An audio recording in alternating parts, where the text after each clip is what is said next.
It's a sultry night in Rome, 1117 CE, and you stand, a young man of barely 20, in the cool marble corridors of the imperial palace. The scent of jasmine mingles with the musk of sweat, while oil lamps cast golden flickers, their shadows writhing like ghosts along the walls. You're here not by choice but by command, bound to the role of the emperor's lover, a title that glitters with allure yet chokes like a tightening cord. Tonight, Emperor Hadrian, the most powerful man alive, has called for you. His gaze, piercing as a gladius, pins you in place, and you feel the weight of what's to come. This isn't mere intimacy, it's a ritual of dominance, where your body, your words, even your thoughts belong to him, your Antinous, his cherished favorite. Yet in this moment, a chilling truth dawns. To be loved by an emperor is to be possessed, exploited, and cast aside when your luster fades. A single misstep, a stray whisper, and you could vanish, your name erased from history, your body consigned to the Tiber's depths, or worse, enshrined as a god to glorify his legacy, not yours. This is the Roman Empire, where for the men who shared the emperor's bed, love was a battlefield, and survival was a fleeting hope. Now, dim the lights, maybe grab a blanket for comfort, and let's dive into the grim, glittering, and utterly horrifying world of the male lovers of Roman emperors. Before we start, take a moment to like this video and subscribe if you enjoy peeling back the curtain on history's darker corners. Drop a comment below. Tell me where you're watching from and what time it is. It's always wild to see who's joining us from across the globe. Let's settle in and uncover why being the emperor's lover wasn't the romantic fantasy you might imagine, but a life of danger, manipulation, and sacrifice that left scars no statue could hide. Let's get one thing straight. Being the male lover of a Roman emperor wasn't about candlelit dinners and poetic love letters. It was a high-stakes game where you were both the prize and the pawn. The Roman Empire, sprawling from the sands of Egypt to the misty hills of Britannia, was a world obsessed with power, and the emperor's bedchamber was no exception. To be chosen as an emperor's lover was to step into a role that was equal parts privilege and prison. You weren't just a companion, you were a symbol, a tool, a living extension of the emperor's will. And while the marble busts and golden coins might make it look glamorous, the reality was far uglier. You were a man caught in a web of politics, desire, and danger, where one misstep could mean your head on a spike or your name erased from history. The Roman Empire didn't bat an eye at same-sex relationships. They weren't taboo the way they'd become in later centuries. In fact, they were as common as chariot races or gladiator fights. But there was a catch. Love, especially with an emperor, came with strings, thick iron chains really. For every moment of favor, there was a shadow of expectation. You weren't just there to please the emperor, you were there to serve his image, his dynasty, his divine aura. And the men who filled this role, often young, beautiful, and ambitious, faced horrors that made the Colosseum look tame, from public humiliation to forced transformations, from political intrigue to outright murder. Their lives were a tightrope walk over a pit of vipers. So let's pull back the curtain and explore the horrific things that were normal for these men, starting with the very first reality of their existence. You were never truly free. Imagine being 16, plucked from a dusty province or a crowded Roman street because your face caught the emperor's eye. You're not asked if you want this, you're told. In the Roman world, the emperor was a god-king, his word law, his desires destiny. If he wanted you, resistance wasn't just futile, it was suicidal. The men who became imperial lovers were often slaves, freedmen, or low-born citizens with no real power to say no. Even if you were a noble, your status meant nothing against the emperor's whim. You were his property, dressed up in silk but bound by invisible shackles. Take Sporus, a young man who caught the eye of Emperor Nero in 66 CE. Sporus wasn't just Nero's lover, he was his obsession. After Nero's wife Poppaea Sabina died, possibly by Nero's own hand, the emperor saw in Sporus an eerie resemblance to her. Did Nero court him with flowers and promises? No, he had Sporus castrated, dressed him in women's clothing, and married him in a public ceremony, calling him Poppaea. Sporus was forced to live as Nero's wife, paraded through Rome like a living doll. Ancient sources like Suetonius and Dio Cassius describe how Sporus was carried in a litter, draped in veils, and presented at banquets as the emperor's consort. Humiliating, yes, but refusing wasn't an option. To deny Nero was to invite torture or death. Sporus had to smile, perform, and endure, knowing that his body and identity were no longer his own. This wasn't unique to Nero. Emperor Commodus, the gladiator-obsessed son of Marcus Aurelius, kept a harem of male lovers, many of whom were slaves or captives. They weren't partners, they were possessions, expected to be available at a moment's notice, their lives revolving around the emperor's moods. If Commodus wanted to play gladiator, you'd better be ready to cheer, or risk being thrown into the arena yourself. The Historia Augusta, a collection of imperial biographies, mentions Commodus naming one of his lovers after his own sword, a grim reminder that these men were tools, not equals. Your name, your desires, your very manhood could be stripped away if the emperor willed it. And that was just the start. Being an emperor's lover meant your body wasn't yours to control. It was a stage for the emperor's fantasies, a canvas for his power. Castration, like in Sporus's case, was disturbingly common. Emperors like Nero or Domitian sometimes ordered it to preserve youthful beauty, to feminize their lovers, or simply to assert dominance. The procedure was brutal, no anesthesia, just a knife and a prayer you'd survive the infection. If you did, you were marked forever, your identity rewritten to suit the emperor's desires. But castration was just one tool in the arsenal. Emperor Elagabalus, the teenage ruler from 218 to 222 CE, took this to extremes. Known for his flamboyant and chaotic reign, Elagabalus reportedly demanded that his male lovers undergo elaborate transformations. According to the Historia Augusta, he would dress them as women, force them to adopt feminine names, and parade them in public as part of his court. One lover, a man named Heracles, was elevated to the role of empress, complete with makeup and gowns, and expected to act the part at state functions. Refusal meant disgrace, or worse. Elagabalus's whims could shift from adoration to cruelty in a heartbeat.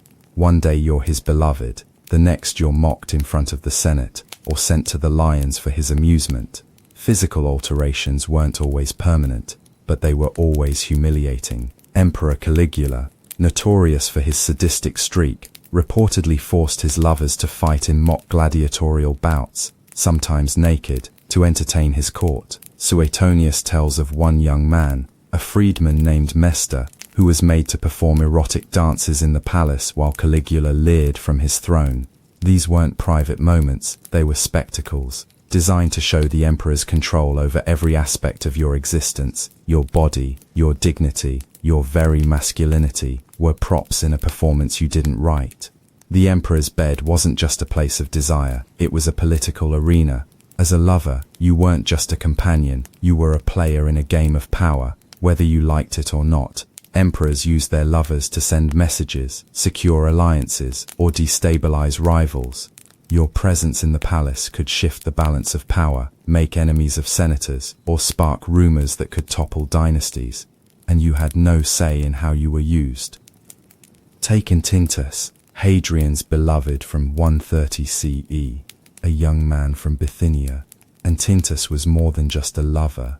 He was a symbol of Hadrian's cosmopolitan empire. Hadrian, a cultured emperor who loved Greek aesthetics, paraded Antinous as a living embodiment of beauty and loyalty. But this came with a cost. Antinous was constantly watched, his every move scrutinized by courtiers, senators, and Hadrian's wife Sabina, who was no fan of her husband's public affection for a man. When Antinous drowned in the Nile under mysterious circumstances, some say suicide, others murder, Hadrian's grief was political as well as personal. He deified Antinous, building temples and statues across the empire, turning a lover into a god. But was this love or propaganda? Antinous' death served Hadrian's narrative, cementing his image as a mourning, divine ruler. The man himself, just a footnote in the emperor's legacy.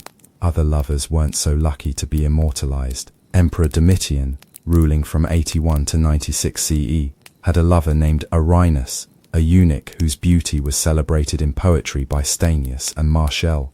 But Arinus's role wasn't just to look pretty, he was a political tool. Domitian used him to flaunt his wealth and sophistication, commissioning poems that praised Arinus as a divine figure.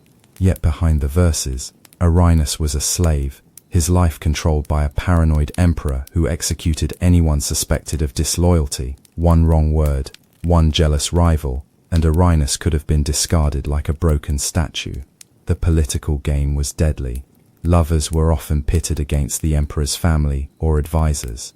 Nero's mother, Agrippina, despised Sporus, seeing him as a threat to her influence. Hadrian's court whispered about Antonitus's influence over imperial policy, though there's little evidence he had any real power. You were a lightning rod for resentment, a target for those who wanted to weaken the emperor without confronting him directly. And when the emperor tired of you or fell from power, you were the first to pay the price. Being an emperor's lover wasn't just about physical intimacy, it was about performance. You were expected to entertain, to charm, to embody whatever fantasy the emperor projected onto you. This wasn't a private affair, it was a public spectacle, and failure to deliver could be fatal. Nero, for example, loved the theatre, and his lovers were often dragged into his performances. Sporus wasn't just a wife, he was a prop in Nero's elaborate role-playing, forced to act out scenes from Greek myths or Roman dramas in front of cheering crowds. Dio Cassius notes that Sporus was made to perform as Persephone, abducted by Nero's Hades in a staged underworld pageant. The crowd loved it. Sporus, likely less so. Caligula took this to another level. His lover Menster, a famous actor, was forced to perform erotic dances that blurred the line between art and degradation. Suetonius describes how Caligula would interrupt Senate meetings to watch Menster dance, ordering senators to applaud or face exile. For Menster, every performance was a test: please the emperor, or risk being replaced by someone younger, more pliant. The pressure was crushing. You had to be witty, beautiful, and endlessly adaptable, all while knowing that one-off night could mean banishment or a blade. Even emperors with less theatrical tastes, like Tiberius, demanded performances. On his secluded island retreat of Capri, Tiberius reportedly turned his villa into a den of debauchery, where young men referred to euphemistically as his fish were forced to engage in degrading acts for his amusement. Suetonius claims these men were trained to perform specific roles, their bodies and behaviors molded to suit Tiberius's whims. Refusal wasn't an option. The cliffs of Capri were high, and the sea below was deep. Loyalty wasn't just expected, it was your lifeline. As an emperor's lover, you had to prove your devotion every day, because suspicion was a death sentence. Emperors were paranoid, and for good reason. Assassination was a Roman tradition. Your closeness to the emperor made you a suspect by default. Were you loyal, or were you plotting? Were you whispering secrets to his enemies? Every glance, every word, every moment you spent with anyone else was scrutinized. Take the case of Sejanus, not a lover in the romantic sense, but a favorite of Tiberius who wielded immense power as his praetorian prefect. Sejanus's influence grew so great that he was practically co-emperor, but his ambition made him enemies. When Tiberius began to suspect him, Sejanus's fall was swift and brutal. Executed, his body torn apart by a mob, his children killed to erase his line. Male lovers faced similar risks. If you were too close to the emperor, you were a threat to others. If you were too distant, you risked losing his favor. It was a balancing act with no safety net. Hadrian's Antinous faced this pressure. His rapid rise from obscure Bithynian to imperial favorite sparked jealousy among Hadrian's advisors. Ancient sources hint that Antinous' death in the Nile might have been orchestrated by those who saw him as too influential. Whether he drowned by accident, took his own life, or was murdered, the result was the same.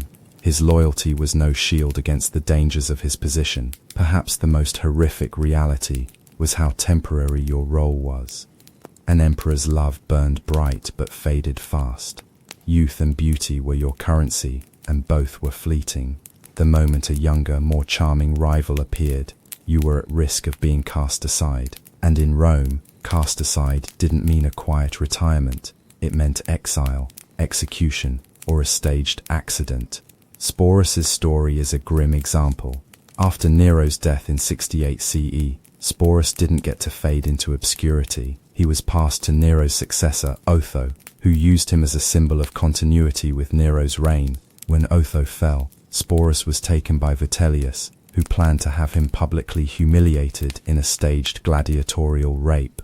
Sporus, unable to endure another round of degradation, took his own life. He was likely in his early 20s. Even Antonius, deified by Hadrian, didn't escape this fate. His death at around 20 years old ended his role as Hadrian's lover, and while his image was immortalized in statues, his life was cut short. The emperor's grief was real, but it was also a performance. Antonius's deification served Hadrian's political needs, not the man himself.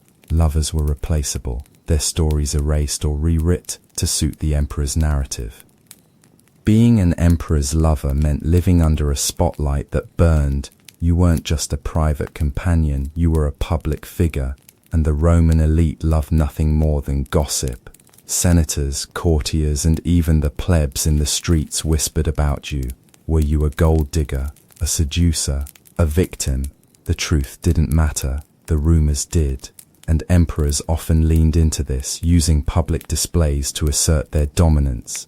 Nero's marriage to Sporus wasn't a private affair. It was a spectacle, complete with a dowry, a veil, and a crowd of onlookers. The Roman elite snickered, but they clapped, knowing that defiance meant exile, or worse.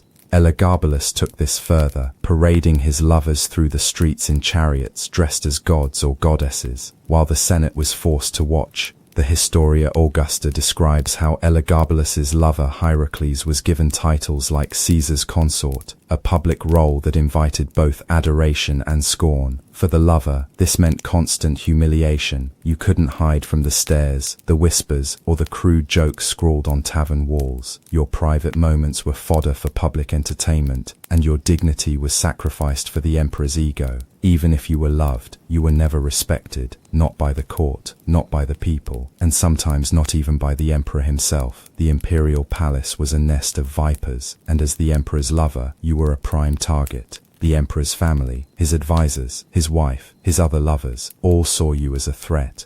Agrippina, Nero's mother, reportedly despised Sporus, seeing him as a rival for her son's affection. Hadrian's wife, Sabina, likely resented Antinous, whose prominence overshadowed her own. These weren't just personal grudges, they were political wars. A lover's influence, real or perceived, could shift imperial policy, divert wealth, or threaten succession. Rivals didn't just whisper, they acted. Poison was a Roman favorite, slipped into wine or food by a jealous courtier. Accidents were staged, falls from balconies, drownings in baths. Even the emperor's guards, the praetorians, could turn on you if bribed or if they saw you as a liability. You had to watch every cup, every corner, every smile. Trust was a luxury you couldn't afford, and paranoia was your only defense. Sometimes, the greatest threat wasn't a rival, but the emperor himself. Love in Rome was fleeting, and emperors were fickle. When they tired of you, they didn't always let you go quietly. Nero, for instance, was known for his volatility. Suetonius recounts how he once kicked Poppaea Sabina to death in a fit of rage. His lovers, male or female, weren't immune to his temper. Sporus survived Nero's moods only to be discarded by his successors. Emperor Commodus was even worse. The Historia Augusta claims he executed lovers who displeased him, sometimes forcing them to fight in the arena as a joke. One lover, a man named Sartorus, was elevated to high office only to be murdered when Commodus grew bored. The emperor's love was a death sentence, delayed or immediate, and you lived knowing that your charm was your only shield, and it wouldn't last forever. When your time as the emperor's lover ended, you faced two fates, erasure or immortalization, neither of which was kind. Most lovers were erased, their names vanished from records, their stories buried under the weight of imperial propaganda. Sporus, for all his fame in Nero's court, is a ghost in history, mentioned only in passing, his life reduced to a cautionary tale. Others, like Antonius, were immortalized, but not for their own sake. Hadrian's deification of Antonius turned him into a symbol, not a man. Temples were built, festivals held, but Antonius himself was gone, his true thoughts and feelings lost to the myth. This duality, erasure or myth-making, was the final horror.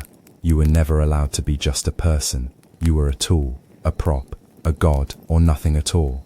Your life, your pain, your love were all subsumed into the emperor's story, and when the empire moved on, so did your memory, unless it served a purpose to keep you alive in marble or verse. To understand why these horrors were normal, we need to step back and look at Roman culture. The empire was built on hierarchy, and the emperor was at the top, god, king, and master all in one.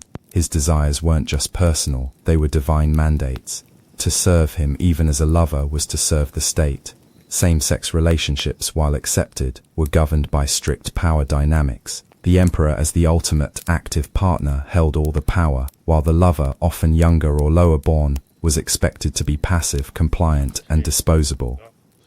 Roman masculinity also played a role. To be penetrated was seen as submissive, even emasculating, which is why emperors like Nero or Elagabalus forced their lovers into feminine roles. It reinforced their dominance. Meanwhile, the public nature of these relationships wasn't just tolerated, it was expected. The emperor's life was a spectacle, and his lovers were part of the show, their bodies and behaviors shaped to reflect his power. Religion added another layer. Emperors were often deified, and their lovers could be elevated to divine status like Antinous, or vilified as corruptors of divine order.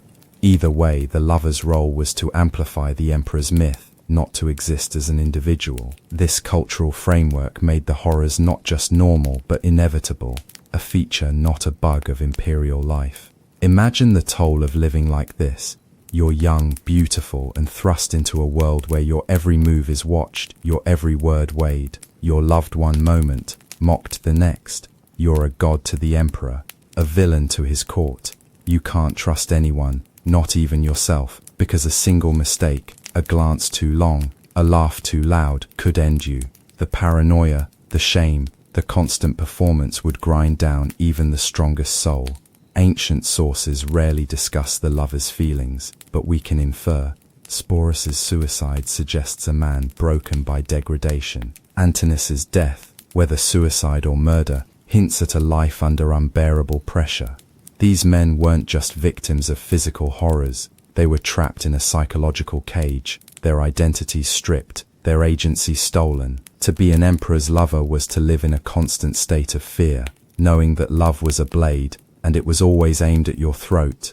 Now let's dive deeper into the daily reality of being under the emperor's gaze. It wasn't just that you were watched, it was that you were seen, every moment, every gesture, every breath. The emperor's attention was a spotlight, and it could warm you or incinerate you depending on his mood. You had to be perfect, always. A smile too forced, a step too hesitant, and you risked falling out of favor. And in the Roman palace, falling out of favor wasn't just a social snub, it was a death warrant.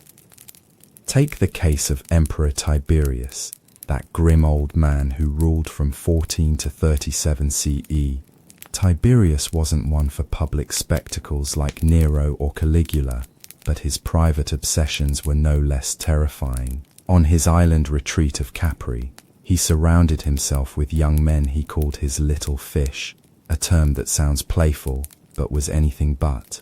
These men, often slaves or low-born youths, were expected to cater to his every whim, from intellectual debates to debauched rituals. Suetonius describes scenes where these fish were forced to swim in the emperor's private pools, performing acts that blurred the line between entertainment and violation. You didn't get to say no, you didn't get to flinch, you performed, or you disappeared. Maybe into the sea, maybe into a shallow grave. The emperor's gaze wasn't just about desire, it was about control. You were expected to anticipate his needs before he voiced them. If he wanted poetry, you'd better have a verse ready. If he wanted silence, you'd better hold your breath. And if he wanted you to play a role, whether it was a mythological figure, a mock gladiator, or a substitute for a lost love, you'd better embody it perfectly. The pressure was relentless. You weren't just a lover, you were a mirror. reflecting the emperor's fantasies back at him.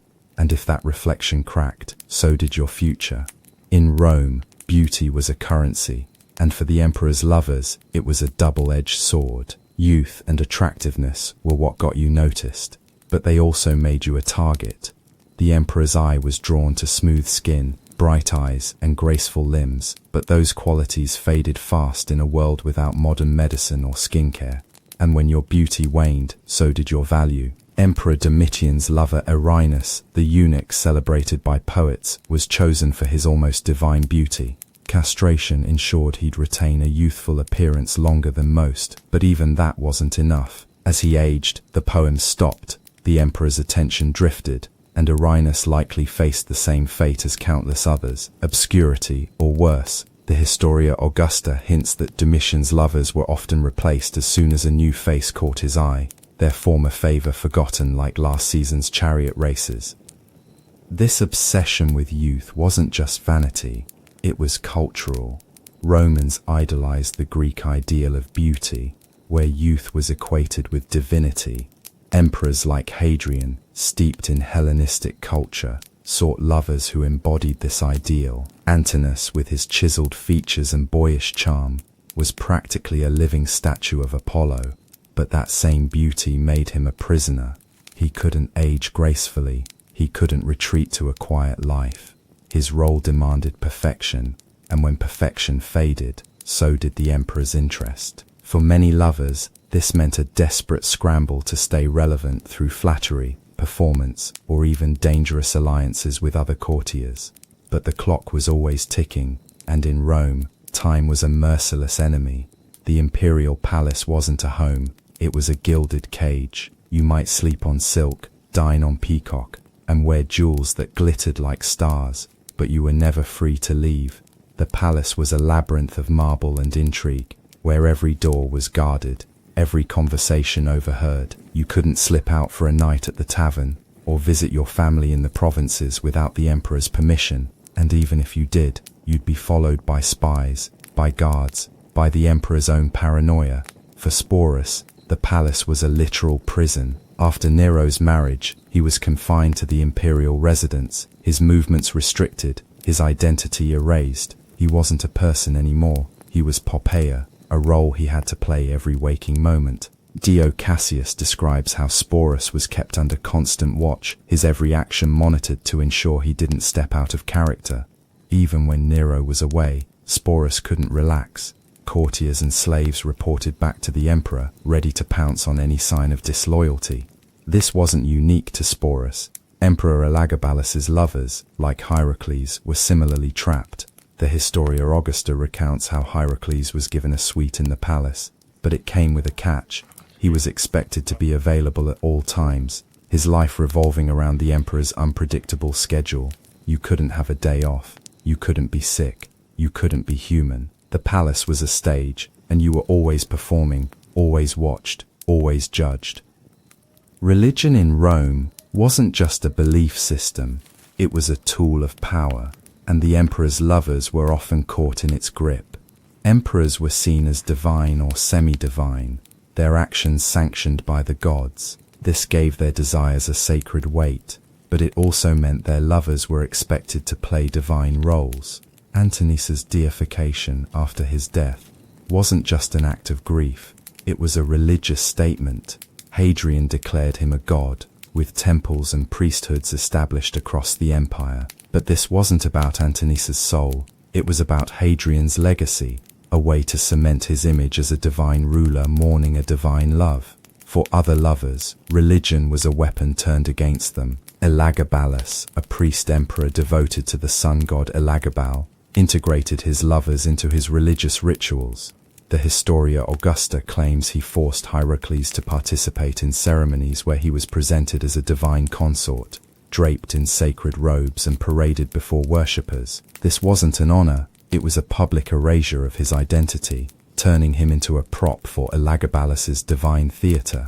Refusal wasn't an option, blasphemy was a capital offense, and Elagabalus's devotion to his god was as fanatical as his devotion to his lovers. Even worse, religion could be used to vilify lovers after their fall. When an emperor died or was overthrown, His lovers were often branded as corrupters of divine order. Sporus, passed from Nero to Otho to Vitellius, was accused of leading Nero astray, his femininity blamed for the emperor's excesses. The Roman elite loved a scapegoat, and a former lover was an easy target, someone to blame for the empire's woes, someone to punish to cleanse the state. Being an emperor's lover wasn't just psychologically crushing, it was physically dangerous.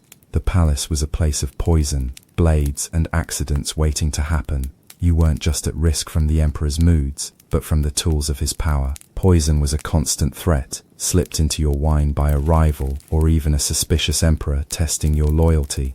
Suetonius tells of Caligula poisoning a lover who seemed too ambitious, watching him writhe at a banquet while the court pretended not to notice. Physical punishment was another reality.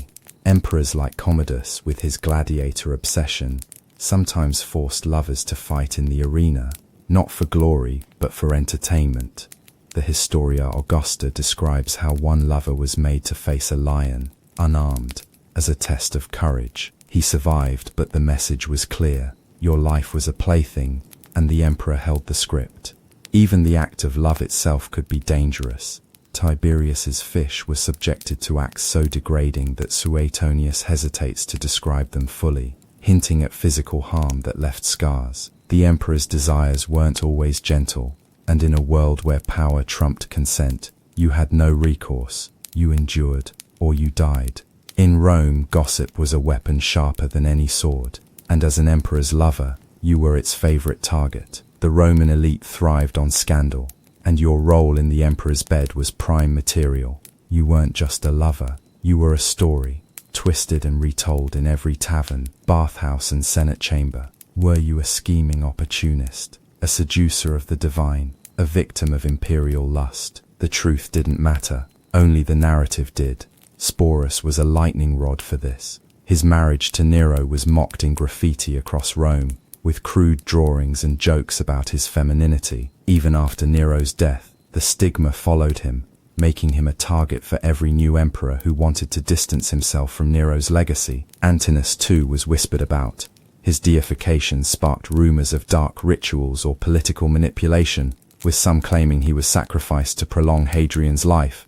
This social stigma wasn't just humiliating, it was isolating. You couldn't trust friends if you had any left. You couldn't seek solace in family, they might disown you to avoid the emperor's wrath. You were alone, surrounded by whispers, your reputation a casualty of your role, and in Rome, a ruined reputation was as deadly as a blade. Death didn't always bring peace. For many lovers, it was just the beginning of a new kind of horror. If you were erased, your name was scrubbed from history, your existence reduced to a footnote or a curse. If you were immortalized like Antinous, your death was co-opted for the emperor's agenda. Statues of Antinous dotted the empire, his face carved into coins, his name invoked in temples. But this wasn't honor, it was exploitation. Antinous' real life, his thoughts, his fears, were irrelevant. He was a symbol now, his humanity sacrificed to Hadrian's myth. Sporus's body was likely discarded after his suicide, his name a byword for shame. The Historia Augusta mentions lovers of Commodus being buried in unmarked graves, their bodies left to rot as a warning to others. Even in death you were a tool, either a monument to the emperor's greatness or a lesson in his ruthlessness. Not every lover went quietly into the dark. Some, though rare, tried to fight the system, to carve out a sliver of agency in a world that denied them any. Hierocles, Elagabalus's lover, is said to have wielded real influence advising the emperor on matters of state. The Historia Augusta, though biased, suggests Hierocles tried to steer Elagabalus away from his more reckless decisions, though with little success. His efforts were a gamble, too much influence and he risked assassination, too little, and he was just another pretty face. Others fought through survival. Erinus, Domitian's lover, outlived his emperor, his beauty fading, but his cunning keeping him alive. Ancient sources are silent on his later years, but his survival suggests a man who learned to navigate the palace's dangers, perhaps by aligning with the right allies, or staying just invisible enough to avoid notice. These stories are rare though. Most lovers didn't have the power to fight back. They were too young, too vulnerable, too trapped. But their attempts, however small, remind us that even in the shadow of imperial power, there was resistance, quiet, desperate, but real. The emperor's lovers weren't just individuals, they were symbols of Rome's values and contradictions. They embodied the empire's obsession with power, beauty, and spectacle, but also its cruelty and disposability. Their lives reflected the tension between Rome's public ideals, honor, virtue, masculinity, and its private realities, lust, betrayal, violence. Hadrian's deification of Antinous, for example, wasn't just about love. It was a statement about Rome's cultural fusion with Greece. Antinous, with his Greek beauty, became a bridge between East and West, a symbol of Hadrian's cosmopolitan vision. But this came at the cost of Antinous' humanity, his life reduced to a political tool. Similarly, Nero's treatment of Sporus reflected Rome's fascination with excess and transformation. By turning a man into a wife, Nero challenged Roman norms, flaunting his power to rewrite gender and identity. But this also exposed the empire's darker side, its willingness to sacrifice individuals for the sake of spectacle. As we step back from the palace's marble corridors, what do we take away from these stories? The lives of Sporus, Antinous, Hierocles, and countless others are more than just tales of horror. They're a mirror held up to Rome itself. They show us an empire that worshipped power above all else, where love was a transaction and loyalty was a death sentence. These men weren't just lovers, they were victims of a system that saw them as tools, props, or sacrifices. Their legacy isn't in the statues or the poems, but in the questions they raise. What does it mean to love someone who holds your life in their hands? How do you survive in a world that demands your perfection but denies your humanity? These men, erased or immortalized, remind us that history isn't just about emperors and battles, it's about the people caught in their shadows, the ones who paid the price for Rome's glory. Let's linger on that thought for a moment. Picture yourself in their shoes, young, beautiful, trapped in a palace where every smile hides a knife, every kiss a calculation. You're not just a lover, you're a pawn, a performer, a ghost in the making. The emperor's love is a chain, and the only freedom is the kind you'll never live to see. That's the horror of it. Not just the pain, but the erasure, the knowledge that your story will be told, if at all, through someone else's voice. History doesn't always remember the names of the emperor's lovers, but when it does, it's rarely kind. Beyond Sporus and Antinous, there are countless others whose stories are lost. Slaves, freedmen, youths plucked from provinces or arenas, their lives swallowed by the empire's endless hunger. The Historia Augusta mentions men like Cyaturus, a lover of Commodus, who rose to power only to be executed when the emperor's mood shifted. Others, like the unnamed fish of Tiberius, are reduced to euphemisms, their identities erased by the shame of their role. These forgotten names are the true tragedy. They were men with dreams, fears, and families, but Rome didn't care.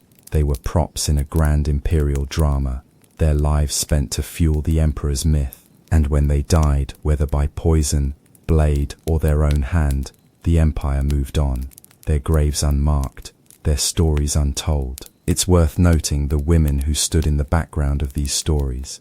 The empresses, mothers and sisters who watched the emperor's lovers with a mix of resentment and calculation.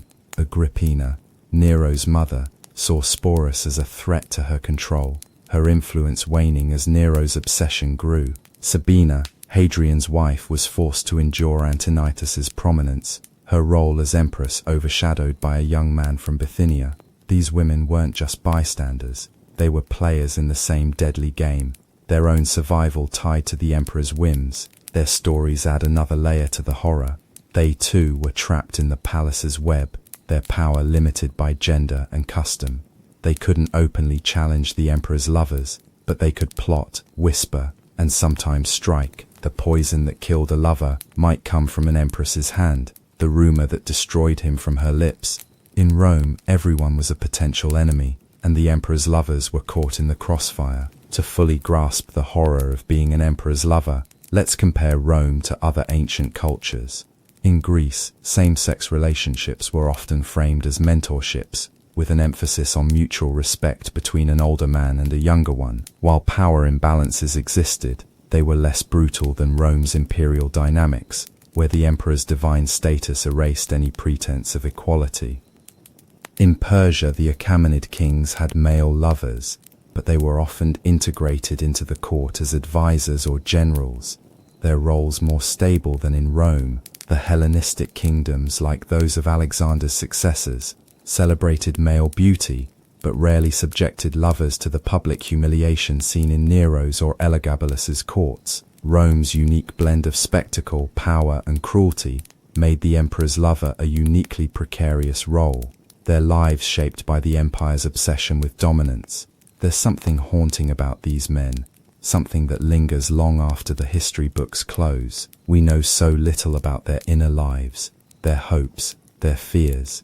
Did Sporus ever dream of escape? Did Antinous love Hadrian? Or was he just playing the part? These questions hang in the air, unanswered, because Rome didn't care about their voices. It cared about their bodies, their beauty, their utility. Yet their mystery is part of their power. They're not just victims, they're enigmas. Their lives a puzzle we're still piecing together. Every statue of Antonius, every mention of Sporus, is a fragment of a story that refuses to be fully erased. They're the ghosts of Rome, whispering from the shadows, reminding us that even in the heart of an empire, there were men who loved, suffered, and vanished. Let's keep walking through this shadowed world, where every favor from the emperor came with a price tag measured in fear. Being his lover meant you were showered with gifts, gold, silks, villas in the countryside, but these weren't tokens of affection. They were chains, each one tightening the emperor's grip on your soul. You didn't own the villa, it owned you, tying you to the palace, to the emperor, to a life you couldn't escape. Refuse a gift, that's a slight, a whisper of disloyalty that could land you in a dungeon, or worse. Accept it, you're in deeper, your debt to the emperor growing with every glittering trinket. Take Emperor Nero again, that golden-haired madman who loved to play God. His lover Sporus didn't just get a wedding, he got jewels, slaves, even a title as Nero's empress. But what did it mean?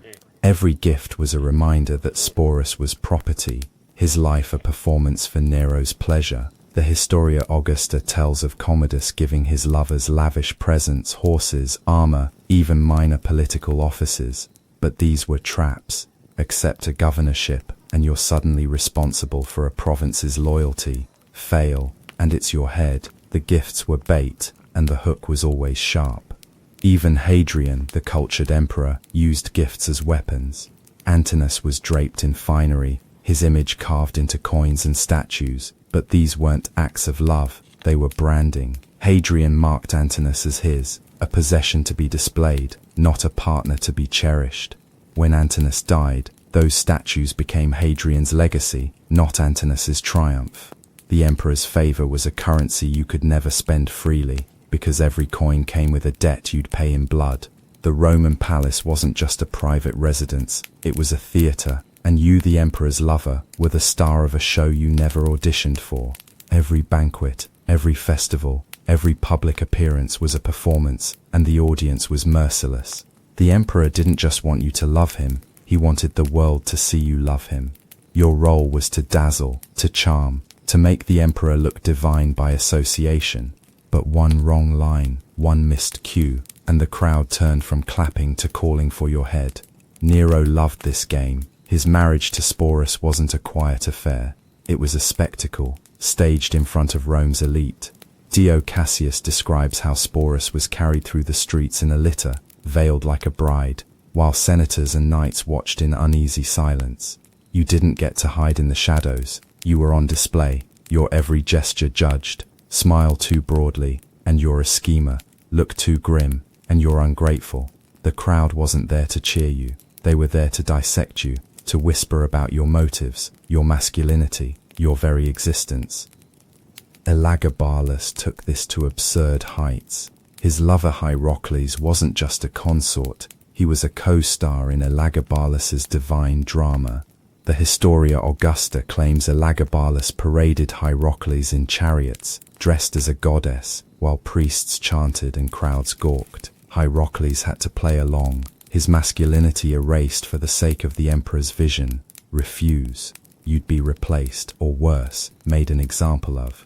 The public stage was a trap, and every performance was a test of survival. If the emperor's gaze was a spotlight, his whims were a storm, unpredictable and deadly. One day, you're his beloved, showered with praise and power. The next, you're a toy he's tired of, tossed aside or broken for amusement. Emperors weren't just men, they were gods in their own minds, and their moods could shift like the winds over the Tiber. Caligula was the master of this. Suetonius tells of his lover Menster, the actor, who one moment was dancing for the emperor's delight, and the next was fighting for his life in a staged combat. Caligula's whims weren't just capricious, they were sadistic. He'd order Menster to perform a dance, then interrupt with a demand for a sword fight, laughing as the actor scrambled to please him. You couldn't predict what he wanted, and you couldn't prepare. You just had to hope your charm held out longer than his patience. Commodus was no better. His lovers, often chosen from the arena or the streets, were subject to his gladiator fantasies. The Historia Augusta describes how he'd force them to fight mock battles, sometimes arming them with blunt weapons, sometimes not. One lover, caught off guard by Commodus's sudden demand for a real fight, was wounded and left to bleed out as the emperor moved on to a new obsession. You lived at the mercy of a man who saw you as a plaything, and in Rome playthings broke easily. Being an emperor's lover didn't just mean danger, it meant loneliness. You were cut off from the world, your life confined to the palace's marble walls. Friends, they'd betray you for a coin or a favor. Family, they'd disown you to avoid the emperor's wrath. Even other lovers, those sharing your fate, were competitors, not comrades. The palace was a world of whispers, and trust was a myth. Sporus's isolation was absolute. After Nero's death, he had no one to turn to. Passed from emperor to emperor, he was a relic of Nero's reign, a man without a home or a name. His suicide, as described by Suetonius, was a solitary act, a final escape from a world that had no place for him. Antinous too was isolated. Hadrian's court was a nest of intrigue, and Antinous, a foreigner from Bithynia, had no allies to protect him. His death in the Nile, whether accidental or not, left him alone, his story swallowed by the emperor's myth. This isolation wasn't just emotional, it was strategic. Emperors kept their lovers close, cutting them off from the outside world to ensure loyalty. You couldn't seek help, couldn't plan an escape. The palace was your world, and the emperor was its god. To step outside was to risk everything, and most lovers never got the chance. The physical demands of being an emperor's lover were relentless. Beyond the risk of castration or violence, your body was under constant strain. You had to maintain the appearance of youth and beauty, no matter the cost.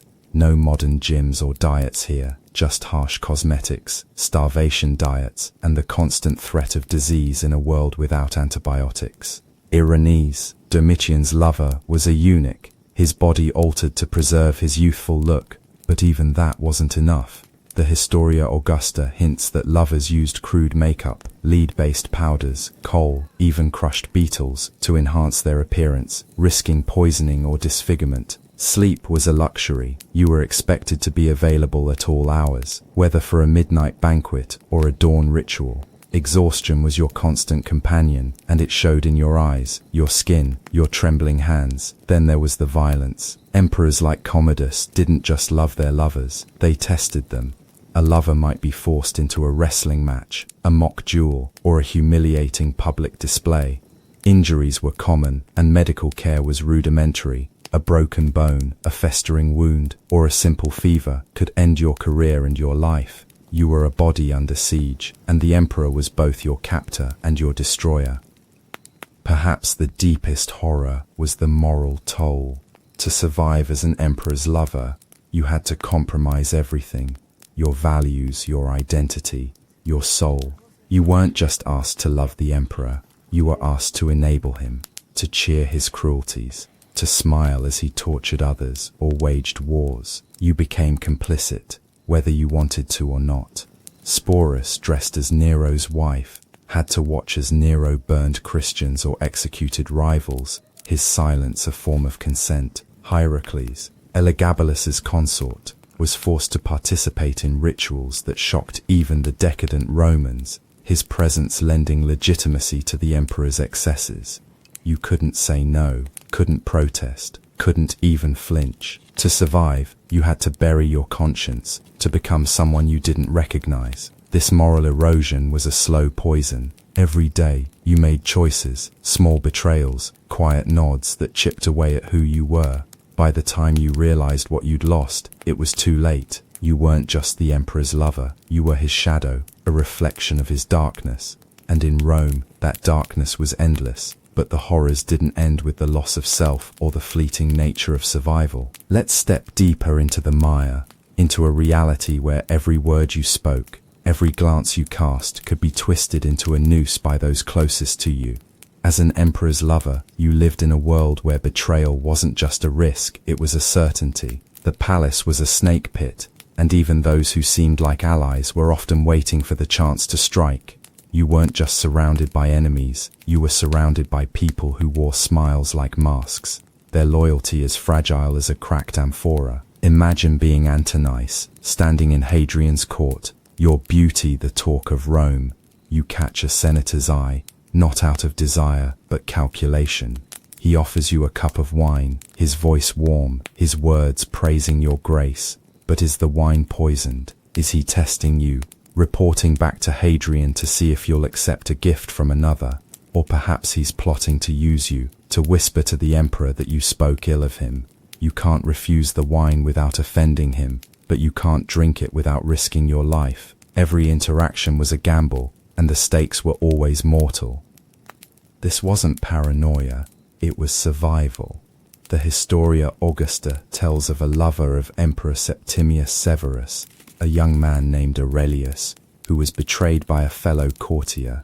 Aurelius, favored for his wit and charm, was gifted a jeweled dagger by Severus, a symbol of trust. But a rival, envious of his status, spread rumors that Aurelius had mocked the emperor's military campaigns. The rumor reached Severus, a man not known for mercy, and Aurelius was banished to a remote province, his dagger confiscated, his name struck from the court. The betrayer, rewarded with a minor office, his smile as sharp as the blade he'd metaphorically plunged into Aurelius's back. You couldn't trust the slaves who dressed you, the guards who protected you, or even the other lovers who shared your fate. They were all potential informants, each with their own agenda.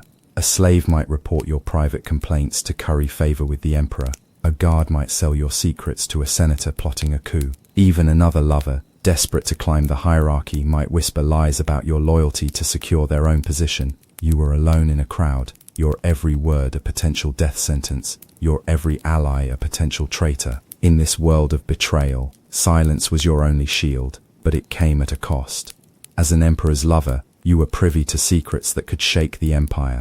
You overheard whispered plots in the palace corridors, saw the emperor's private rages, knew the names of those he planned to execute. But you could never speak of these things. To open your mouth was to invite death, either from the emperor who feared exposure, or from his enemies who'd kill to keep their schemes hidden. Picture yourself as Hierocles, Elagabalus's lover, standing by as the teenage emperor rants about his plans to replace the Senate with priests of his sun god.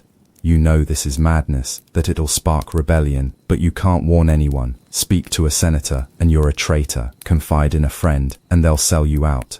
Even hinting at your knowledge could mark you as a threat, so you stay silent, the weight of those secrets pressing down like a millstone, grinding away at your sanity. Suetonius tells of a lover of Emperor Claudius, a young freedman named Narcissus, who wasn't a romantic partner but a close confidant with intimate access. Narcissus knew of plots against Claudius, including one by his wife Messalina, but he couldn't speak openly. Messalina's spies were everywhere, and Claudius's paranoia made him as likely to execute the messenger as the conspirator. Narcissus had to navigate a deadly maze, dropping hints to Claudius while protecting himself from Messalina's wrath. The stress, Suetonius implies, aged him prematurely, his hair graying before he was 30. For the emperor's lover, silence wasn't just about survival, it was about erasing your own voice. You couldn't share your fears, your pain, or your hopes. Every thought had to be locked away, buried deep where no one could find it. This wasn't just isolation, it was a kind of living death, where your mind became a prison as real as the palace walls. If betrayal and silence weren't enough, the emperor's lovers faced another horror, the constant rivalry with others like you. The emperor's affection was a finite resource, and you were in a brutal competition for it. You weren't just vying for love, you were fighting for survival, because to lose the emperor's favor was to lose everything. The palace was a battlefield, and your rivals were other young men, just as beautiful, just as desperate, each one ready to push you aside to take your place. Consider the court of Emperor Trajan, a ruler less flamboyant than Nero, but no less demanding.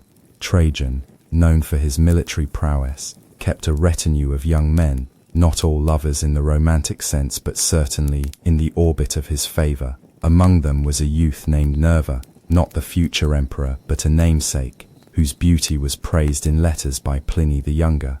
Nerva wasn't alone. Trajan's court was filled with others, each vying for the emperor's attention. Pliny hints at a rivalry so fierce that one youth accused another of stealing a gift meant for Trajan, sparking a feud that ended with one banished and the other briefly elevated, only to fall when Trajan's eye wandered again.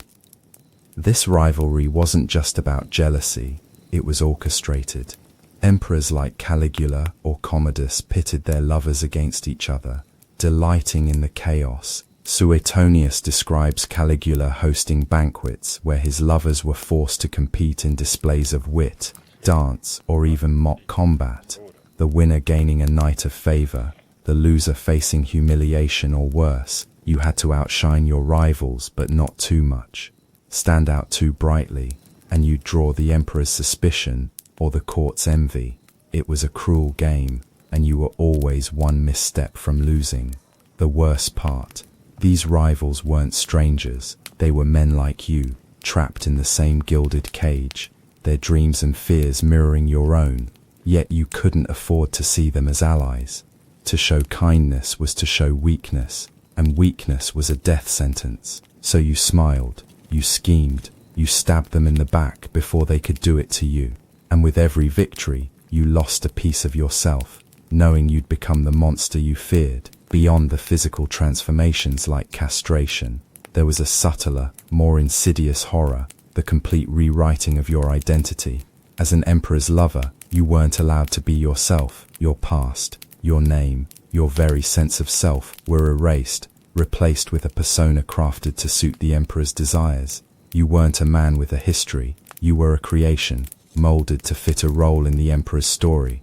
Sporus is the starkest example. Nero didn't just castrate him, he renamed him Poppaea, forced him to adopt the mannerisms of a Roman matron, and erased any trace of the boy he'd been. Dio Cassius notes that Sporus was trained to speak, walk, and even laugh like Poppaea, his old identity buried under layers of imperial fantasy. But this wasn't unique to Nero.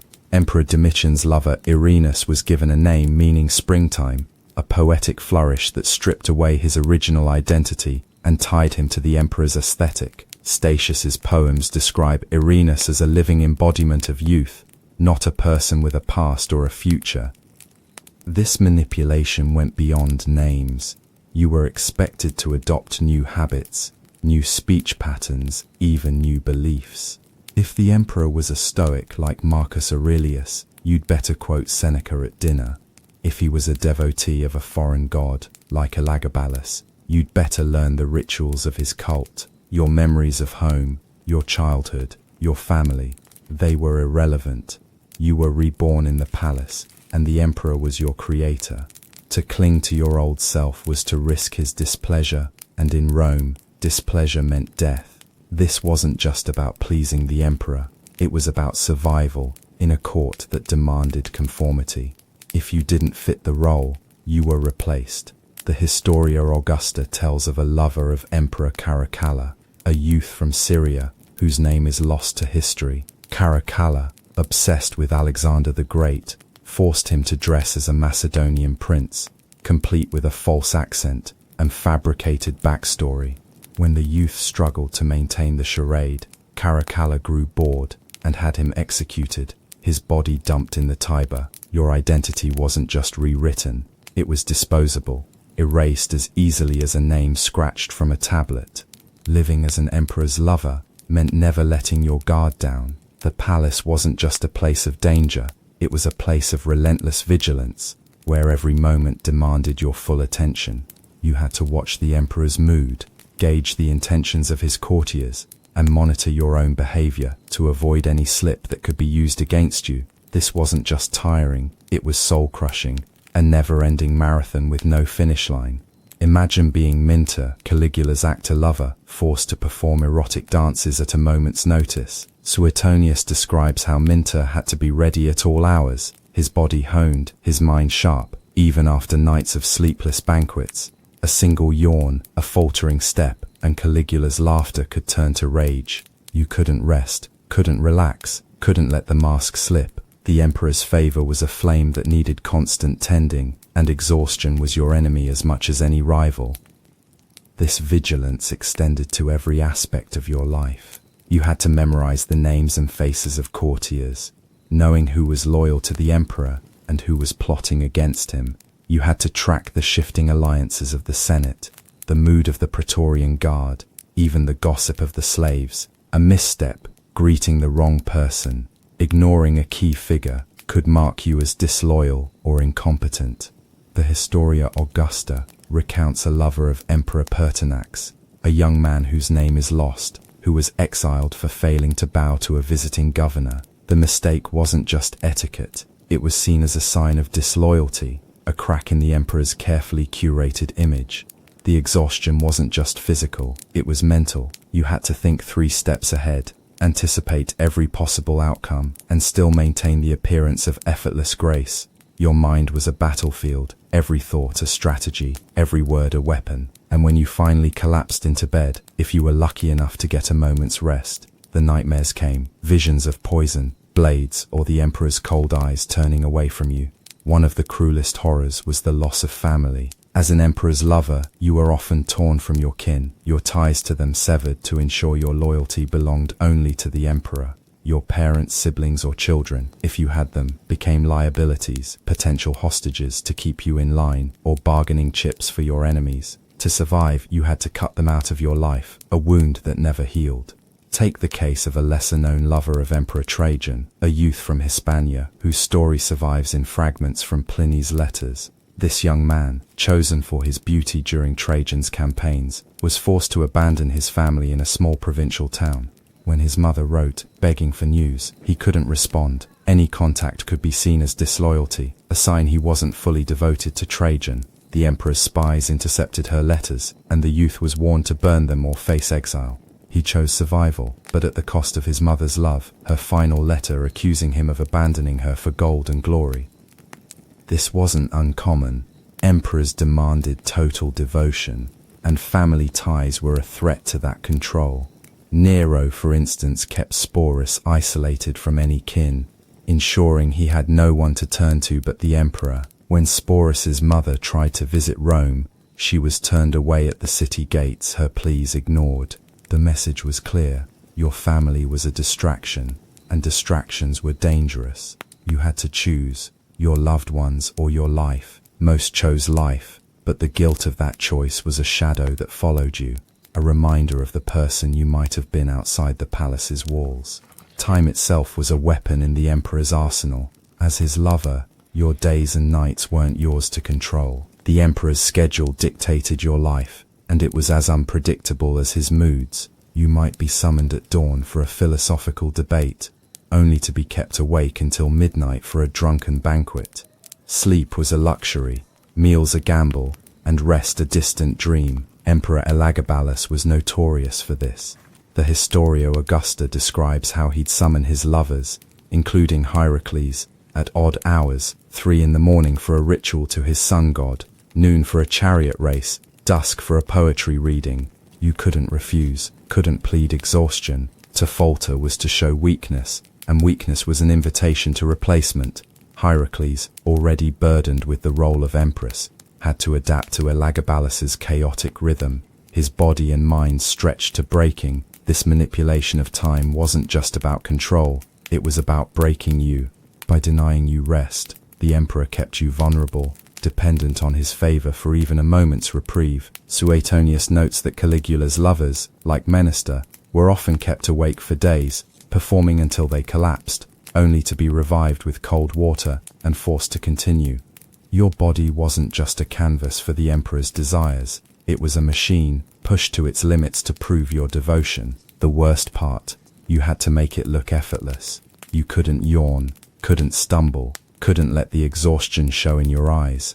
The court was watching, and any sign of weakness was a crack in the emperor's perfect image. So you smiled, you danced, you recited poetry, all while your body screamed for rest and your mind begged for peace. Perhaps the most devastating horror was the loss of a future.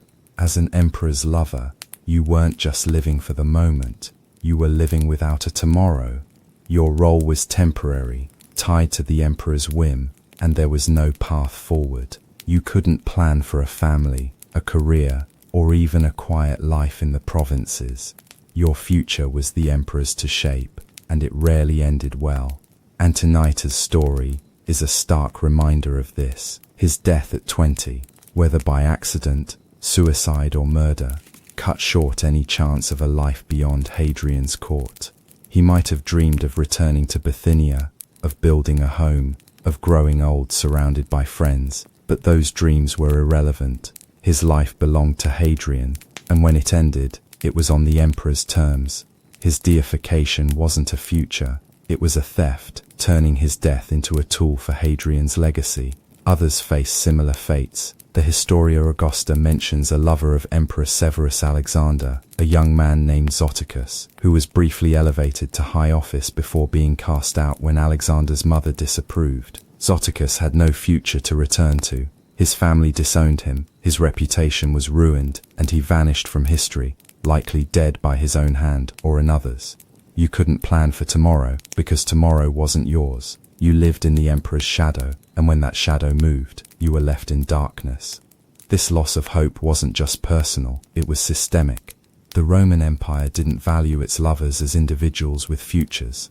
They were tools, their lives spent in service to the emperor's present. To dream of anything else was to invite despair, because the empire didn't allow for happy endings, not for those who loved its gods.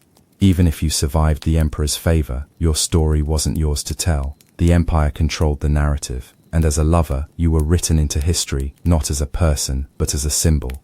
Your life was reduced to a few lines in a historian's scroll, your name twisted to fit the emperor's myth. You were either a saint, like Antinous, deified for Hadrian's glory, or a villain, like Sporus, blamed for Nero's downfall. The truth, that was irrelevant.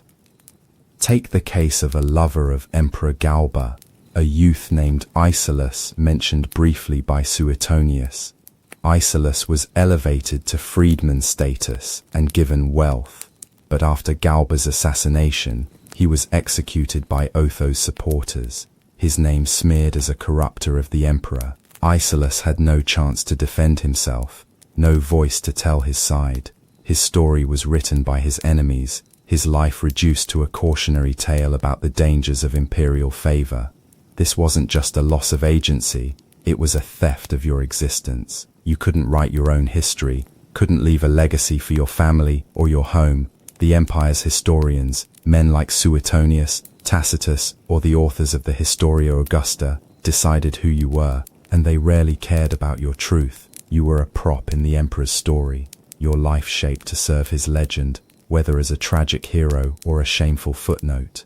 The palace itself was a horror, a physical manifestation of the emperor's power and your captivity. Its marble halls, gilded columns, and sprawling gardens were beautiful, but they were also a labyrinth designed to trap you.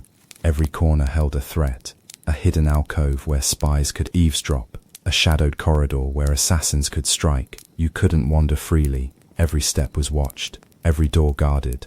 Suetonius describes Tiberius's villa on Capri as a maze of secret passages and hidden rooms, where his fish were summoned without warning, never knowing if they were walking to pleasure or punishment. The villa's beauty was a lie, its pools and gardens a stage for Tiberius's depravity. You couldn't escape, couldn't hide. The palace was a prison, its splendor a mockery of your captivity. Even in less sinister settings, the palace was a trap. The Domus Aurea, Nero's golden house, was a sprawling complex of halls and courtyards, but for Sporus it was a cage. Dio Cassius notes that Sporus was confined to specific wings, his movements tracked by slaves and guards. You couldn't slip away, couldn't find a moment of solitude. The palace was alive, its walls whispering, its floors creaking with the weight of 1,000 eyes. Intimacy with the emperor wasn't just a duty, it was a battlefield where your body and soul were at stake. The emperor's love wasn't gentle, it was possessive, often violent, always demanding. You weren't a partner, you were a vessel for his desires, and those desires could leave scars, both physical and emotional. Suetonius hints at the brutality of Nero's love for Sporus, describing nights where the emperor's passion left the youth bruised and trembling. There was no consent, no negotiation, only submission. Commodus, too, was known for his roughness, the Historia Augusta recounting how his lovers were often injured in his gladiatorial games, their bodies marked by his affection. You had to endure, to smile through the pain, because to recoil was to reject the emperor, and rejection was death. This wasn't just physical, it was emotional. The emperor's love was a tidal wave, overwhelming and destructive. You were expected to adore him, to worship him, even as he humiliated or hurt you. Hadrian's love for Antinous, while romanticized, was suffocating. Antinous was never free to be anything but Hadrian's ideal, his every moment shaped by the emperor's vision. To love an emperor was to lose yourself in his shadow, your heart a casualty of his power. At the heart of every horror was the complete erasure of agency. As an emperor's lover, you had no choices, not in your role, your actions, or your fate. From the moment you caught the emperor's eye, your life was no longer yours. You were chosen, not consulted, and every decision was made for you. This lack of agency was total. You couldn't choose when to eat, sleep, or speak. You couldn't choose your allies, your enemies, or your future.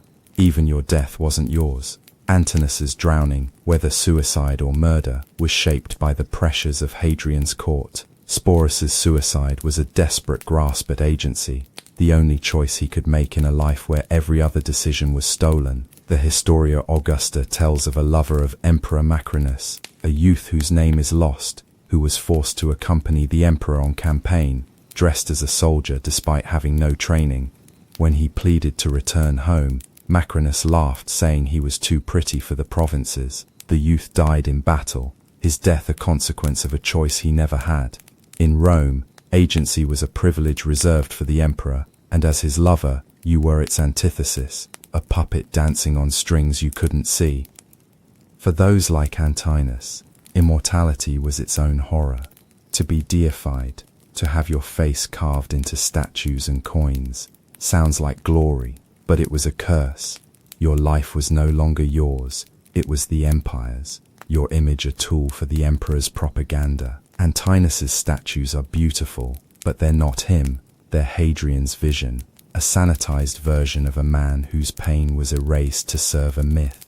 This immortality wasn't about honor, it was about control. Hadrian's deification of Antinous ensured his lover's name would live forever, but not as a person, as a symbol of Hadrian's power and grief. You couldn't escape, even in death. Your face, your name, your story were co-opted, twisted to fit the empire's needs. And for every Antinous, there were dozens whose names were erased, their lives too insignificant to warrant a statue, but too tainted to be remembered as anything but a scandal. As we stand in the fading light of this grim tale, let's hold up a mirror to Rome itself. The emperor's lovers weren't just victims, they were reflections of an empire built on power, spectacle, and sacrifice. Their lives stolen, reshaped, discarded, show us the cost of Rome's glory, the human toll of its marble and gold. They were men who loved, who suffered, who fought to survive in a world that saw them as tools, not people. Their stories aren't just history, they're a warning. Power, unchecked, devours everything in its path, even love. The emperor's lovers were caught in that maw, their lives ground down to fuel Rome's endless ambition. Yet in their pain, their resistance, their fleeting moments of defiance, we see something human, something that refuses to be fully erased, even by an empire. So let's carry their names with us. Sporus, Antinous, Hierocles, Irenaeus, and the countless others lost to time. Not as gods, not as villains, but as men who walked a battlefield where love was the deadliest weapon. Their stories are Rome's shadow, and in that shadow we find the truth. Even in the heart of an empire, the human spirit fights to be seen. Let's step deeper into the darkness, where even the most intimate moments were stripped of humanity and turned into transactions. As an emperor's lover, your affection wasn't a gift you gave freely. It was a commodity, bought and sold with the currency of survival. Love, in the imperial palace, wasn't about connection. It was about exchange, a cold bargain, where your heart was the price of your life. You didn't love because you wanted to. You loved because you had to. Each kiss a contract, each embrace a ledger entry in the emperor's favor. Picture yourself as a youth in Emperor Hadrian's court. Perhaps not Antonin's, but another, less famous, whose name has been lost to the sands of time. Hadrian, with his philosopher's mind and poet's heart, showers you with attention, his words soft as silk, his touch warm as the Mediterranean sun. But every caress comes with an expectation. He expects you to mirror his affection, to gaze at him with adoration, to whisper words of devotion that echo his own.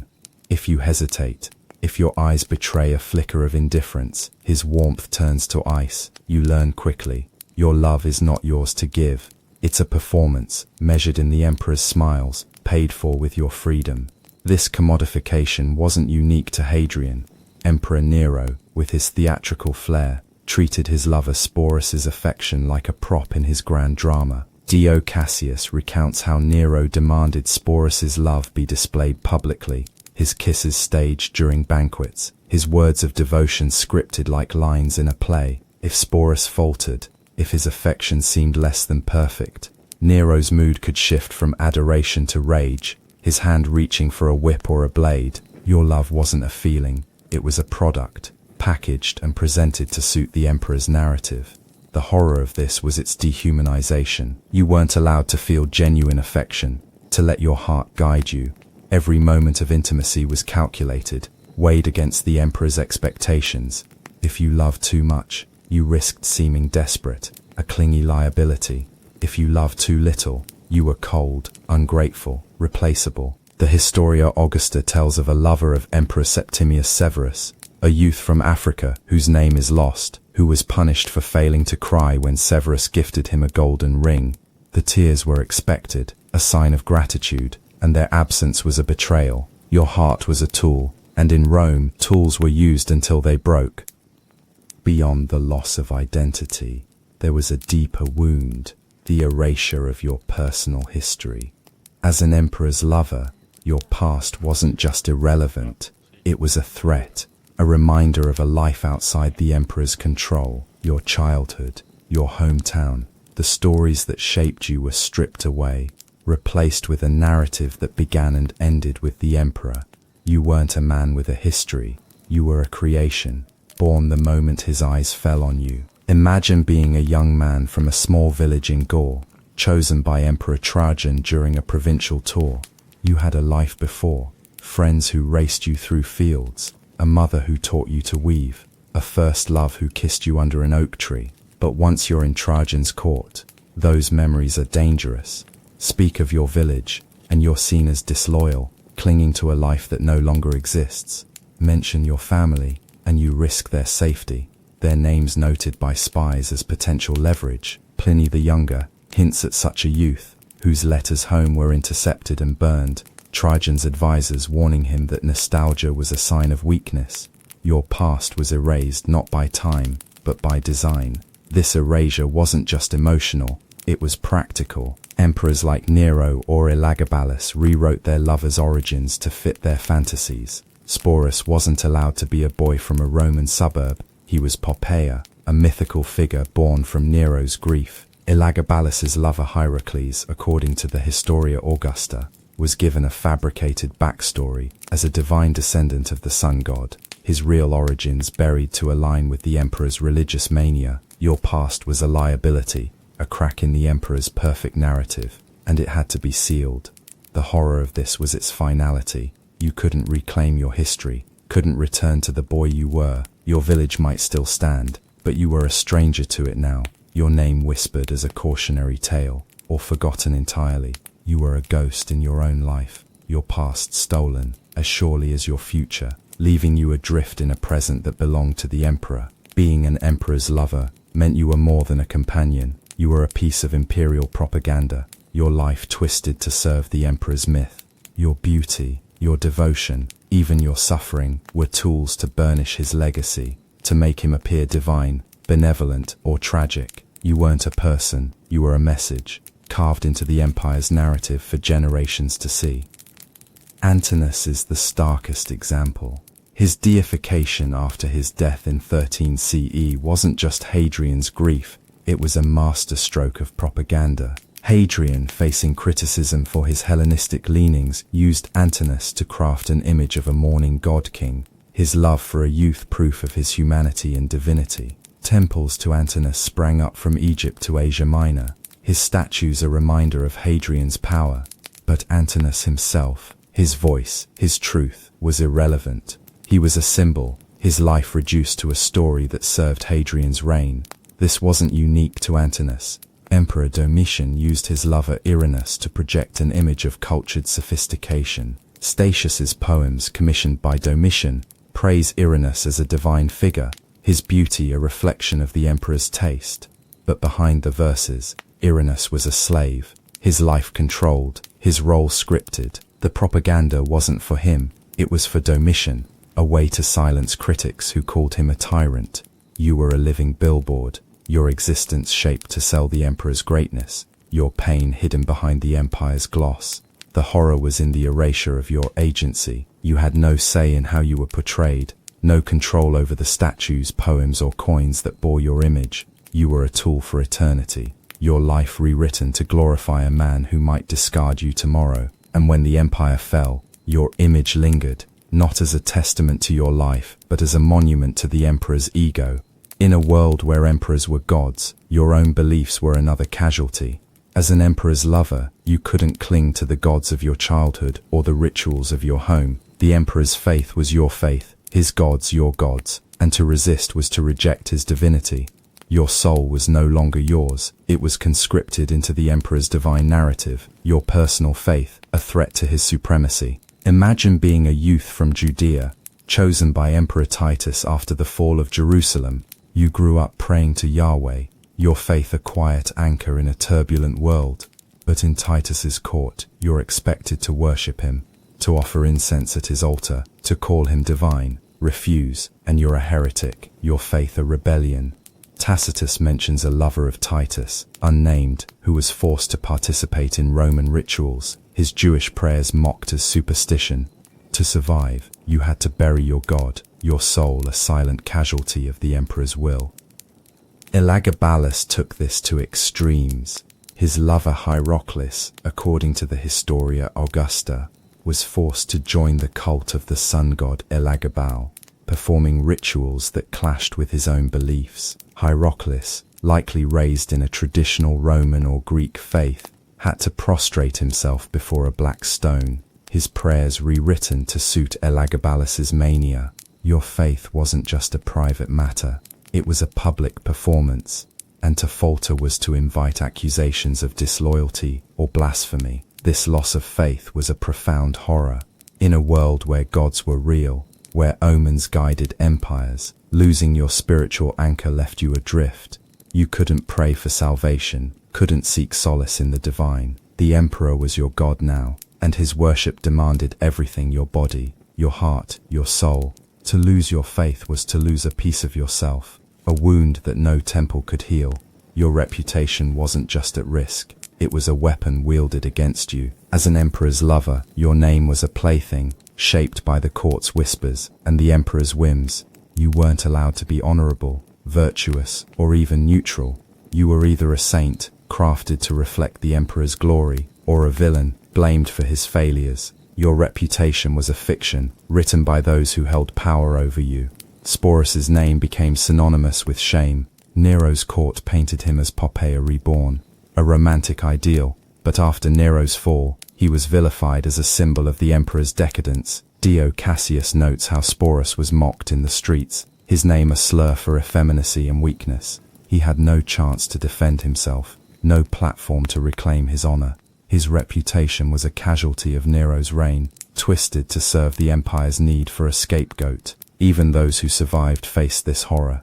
The Historia Augusta mentions a lover of Emperor Caracalla, a youth from Asia Minor whose beauty was celebrated in court poetry. But when Caracalla was assassinated, the youth's reputation was destroyed. Accused of seducing the emperor into tyranny, his name once praised became a curse, his life ruined by a narrative he couldn't control.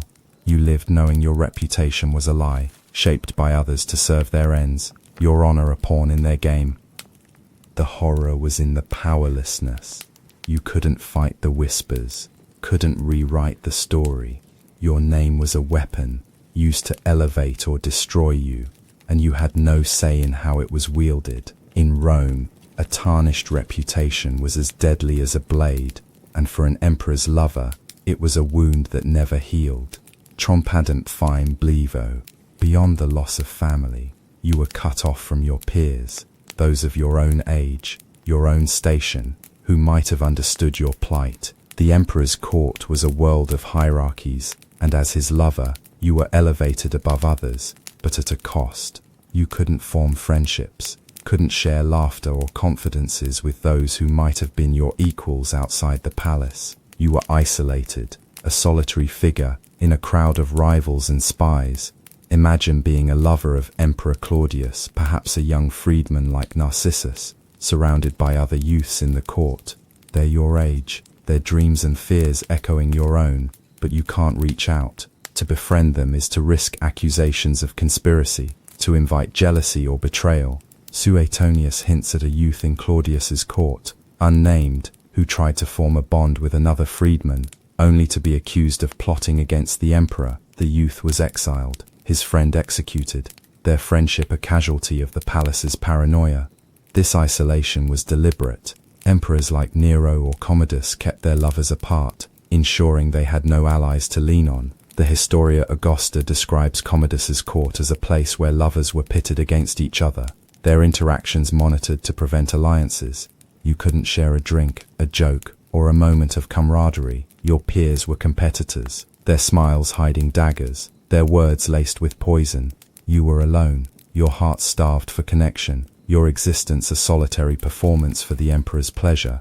The horror was in the loneliness. Humans are social creatures, but as an emperor's lover, you were denied that basic need. You lived in a crowd but walked alone, your isolation a chain as heavy as any forged in iron. The emperor's favor wasn't just a reward, it was a weapon, a tool of psychological warfare that kept you on edge. As his lover, you lived in a constant state of uncertainty, never knowing if you were truly favored or merely a fleeting amusement. The emperor could shower you with gifts one day and ignore you the next, his favor a game of shadows that played with your mind.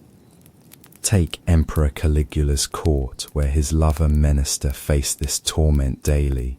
Suetonius describes how Caligula would praise Menester's dancing, calling him the soul of Rome, only to turn cold the next day, refusing to acknowledge him at a banquet.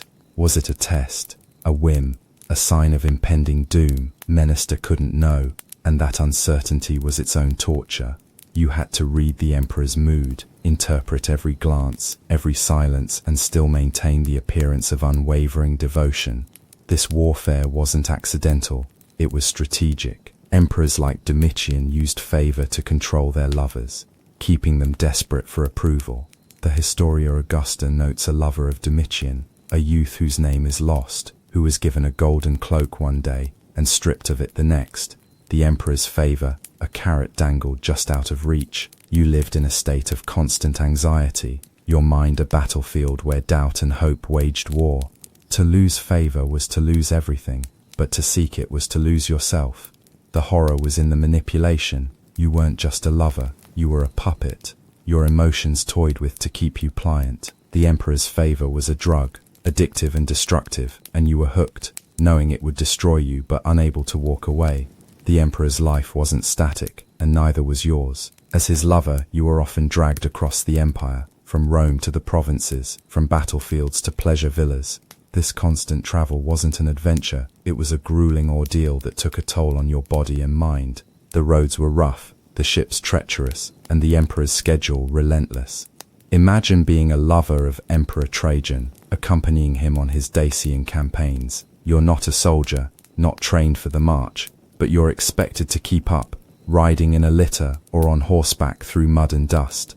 Pliny the Younger mentions a youth who travelled with Trajan, his body weakened by fever from the Danube's chill, yet unable to rest. The emperor's campaigns waited for no one, and as his lover, you were part of the entourage, your health secondary to his glory. Even in peace, travel was punishing. Emperor Hadrian was a wanderer, his journeys taking him from Britain to Egypt. Antinous, his lover, was at his side, enduring long voyages across stormy seas, blistering deserts and freezing mountains. The Historia Augusta hints at the exhaustion of Hadrian's retinue, lovers included, their bodies worn by endless movement. You couldn't complain, couldn't lag behind. To falter was to risk replacement, your place taken by a fresher face who could endure the journey. The horror was in the physical toll. Your body ached from travel, your bones rattled by carts, your skin burned by sun or frost. Disease was a constant threat, malaria in Egypt, dysentery in Gaul, and medical care was rudimentary. You were a traveler without a home, your body a tool for the emperor's ambitions, your health a sacrifice to his restless spirit. Your image wasn't just a tool for propaganda, it was a commodity, sold to the empire's artists, poets and merchants. As an emperor's lover, your face was everywhere, on coins, statues, mosaics, but you had no control over it. Your beauty was a product, marketed to glorify the emperor, your likeness a currency traded for his fame. Antonius's image was the ultimate example. After his death, his face adorned coins, statues and reliefs across the empire, from Athens to Alexandria. But this wasn't about Antonius, it was about Hadrian, his deified lover, a symbol of imperial power. Merchants sold Antonius trinkets, poets wrote odes to his beauty, all profiting from a man who had no say in his own legacy. His image was a commodity, his humanity erased in the marketplace of empire. Even living lovers faced this. The Historia Augusta mentions a lover of Emperor Severus Alexander, whose likeness was painted on palace walls, his beauty a selling point for the emperor's cultured image. But when Alexander's reign faltered, those paintings were defaced, the youth's face scratched out by rivals. Your image wasn't yours, it was the empire's, to be used, sold or destroyed as needed. The horror was in the loss of control. Your face, your body, your very essence were for sale. Your likeness a product you couldn't profit from or protect. You were a brand, not a person. Your image a tool for others' gain. Your identity a casualty of the empire's commerce. At the core of every horror was a deeper, existential dread, the knowledge that your life had no lasting meaning. As an emperor's lover, you were a fleeting presence, your existence tied to the emperor's whim, your purpose to serve his moment. When that moment passed, you were nothing, a shadow erased by the empire's light. Imagine standing in Nero's court, your beauty fading, your role diminishing. You know Sporus's fate awaits you, passed to another emperor, mocked, discarded. You have no legacy, no purpose beyond the emperor's desire. Your life is a performance, but the play ends when he tires of you, and there's no encore. Dio Cassius hints at lovers who begged Nero for meaning, for a role beyond his bed, only to be laughed at, their pleas a joke to a man who saw himself as eternal. This dread wasn't just about death, it was about insignificance. You weren't building a life, a family, a legacy. You were a tool, your existence measured in the emperor's glances, your worth tied to his mood. The Historia Augusta tells of a lover of Emperor Macrinus, who wrote poetry in secret, hoping to leave something of himself behind. When Macrinus discovered it, he burned the scrolls, mocking the youth's attempt at permanence. Your life was impermanent, your meaning a mirage, and in Rome, that was the ultimate horror. But the horrors didn't end with the theft of your meaning or the commodification of your image. Let's walk further into the labyrinth of the imperial palace. where another layer of torment awaited, the enforced performance of masculinity.